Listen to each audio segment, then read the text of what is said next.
Okay, so looking forward into a bit of your personal life, you have mentioned that you have got chance in a cadet college. Am I right? Yes. So it is sure a difficult task to get a chance in this. So what was actually your initial preparations for it? Well, I did coaching, cadet coaching for 2 years, as it was a big dream for me.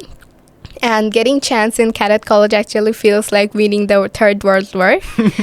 And my parents also wanted me to be prepared at my best before giving the exam.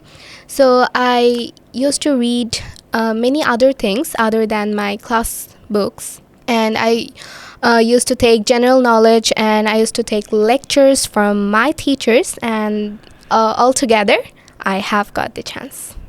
Okay, so for the viewers right here who absolutely is wondering one thing, which was about your study routine, just say how much did you actually study for getting chance in this? Well, normally I study not much. Actually, it's 4 to 5 hours.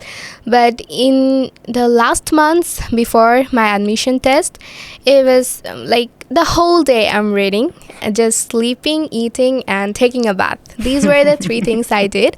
And it was like reading and reading, studying and studying. And more than studying, what I did was learning the depth of the concept, because in usually in cadet college exams you don't find questions that you have memorized, so you gotta use Exactly. your IQ and intelligence.